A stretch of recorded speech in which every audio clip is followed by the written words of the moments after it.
Assalamualaikum warahmatullahi wabarakatuh. Perkenalkan, nama saya Yuan Ferdinand dengan nomor NPM 1817051014, dan di sini saya akan melakukan simulasi root shell. Jadi root shell sendiri adalah teknik atau cara untuk maintaining akses pada suatu website. Jadi setelah kita melakukan beberapa tahap awal hacking, yang selanjutnya adalah maintaining akses. Dan root shell ini dapat dijadikan alat untuk memaintain akses ke suatu sistem atau server. Dan hal pertama yang kita lakukan adalah mendownload dulu script filenya gitu. Dan di sini saya sudah mendownloadnya. Untuk nama scriptnya sendiri yang saya gunakan di sini adalah dwijim.php gitu. Jadi berhubung ini hanya simulasi, saya juga sudah meletakkan file yang saya download tadi ke dalam localhost server saya, yaitu saya menggunakan exam di sini dan menaruhnya di htdocs. Dan di sini kita menggunakan namanya web rahasia. Gitu. Jadi ini hanya simulasi, jadi sebagai contoh saja. Dan di mana web rahasia ini di dalamnya itu ada file PHP namanya check login. Ini sebenarnya untuk autentikasi login gitu ya. Jadi ketika kita berada pada login HTML, di mana itu tampilan loginnya, kita akan memasukkan suatu password, dan jika sudah melakukan password, metode yang ada pada HTML ini akan melakukan post, di mana post ini akan melakukan action ke checklogin.php. Maka dia akan pindah ke checklogin.php, dan di checklogin.php ini akan melakukan autentikasi password tersebut gitu.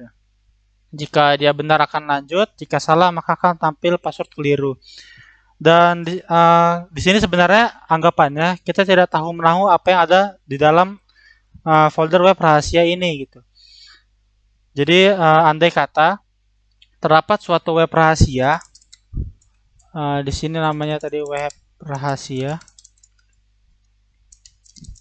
Nah, kita sudah masuk ke dalam sini nih, kita masuk ke suatu web dan kita tidak tahu sama sekali gitu mengenai passwordnya ini. Dan tentu saja kita akan melakukan hacking ya, otomatis pada web ini. Hal yang paling dasar untuk mengetahui password ini adalah dengan cara Ctrl U, atau jika menggunakan mouse itu dapat menggunakan view page research ya, page search. Nah, di sini kebetulan gitu. Untuk kesempatan kali ini passwordnya ini ditaruh di HTML gitu.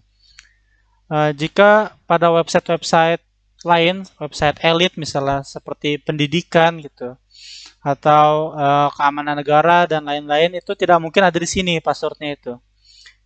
Jadi ini merupakan kecerobohan sebetulnya, dan kita mengetahui passwordnya di sini gitu.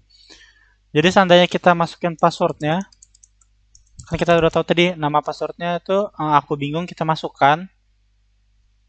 Nah, maka dia akan sukses gitu. Dan andai kata di sini tuh ada upload gitu. Kita mengupload file, dan di sini upload itu upload gambar. Nah, ketika kita melakukan suatu upload ke suatu website, maka file upload tersebut akan masuk ke dalam database website tersebut gitu. Akan masuk ke dalam server dari website tersebut. Nah, di sini kan seharusnya kita mengupload suatu gambar. Seperti yang kita ketahui, gambar itu ada PNG, JPEG, JPG, dan extension lain-lainnya gitu ya. Dan di sini kita ingin melakukan root shell gitu. Kan kita tadi sudah melakukan, kita sudah masuk ke dalam sistem ini gitu.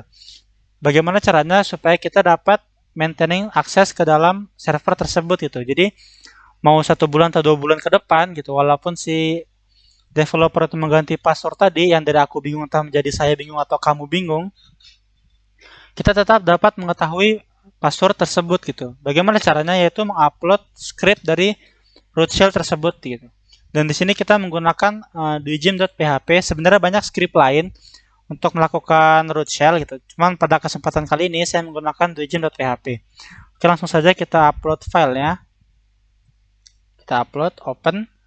Nah, di sini sudah terselect ya. Tinggal kita klik upload. Oh maaf, ke unselect tadi. Oke, upload. Dan upload berhasil gitu. Sekarang jika kita lihat di web server yang kita tadi buat, itu sudah ada Dwijim.php gitu. Sudah masuk ya, sudah sukses berarti. Yang sebelumnya ini tidak ada. Pada tadi kan di server ini hanya ada cek login, isin, login HTML, dan upload PHP. Di mana cek login itu untuk autentikasi tadi, login HTML itu untuk tampilannya, dan upload itu untuk proses upload tadi gitu. Lalu ketika berhasil kita dapat mengaksesnya sekarang. Mengakses file Dwijim tadi.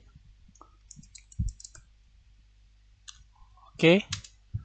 Nah, di sini ada warning. Sebenarnya warning ini bukanlah masalah karena ini masih kosong gitu. Kita belum memasukkan apa-apa ke dalam codingan ya tadi. Nah, di sini jika kita lihat di dwijim.php, ini kan ada form input ya, perintah.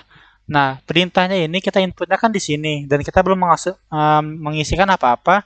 Maka begitu dia cek di sini, di echo di sini, itu tadi masih kosong, perintah tadi masih kosong karena belum kita masukkan apa-apa gitu.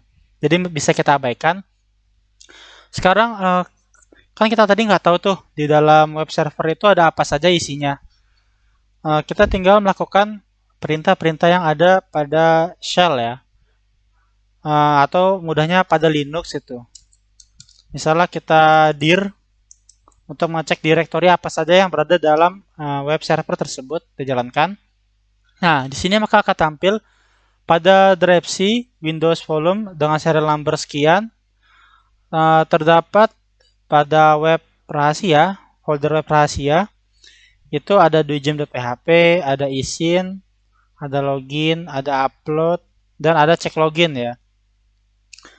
Nah, biasanya kita itu ngecek semuanya deh kalau untuk mengetahui passwordnya gitu. Ya logika kita aja sih, misalnya password itu kira-kira taruhnya di mana gitu. Seandainya kita ingin masuk ke cek login gitu, biasanya kan pada cek login itu dilakukan autentikasi. Maka kalau pada Linux itu dapat menggunakan strings checklogin.php. Namun karena saya menggunakan Windows, saya menggunakan perintah type. Nah, di sini sudah terlihat ya.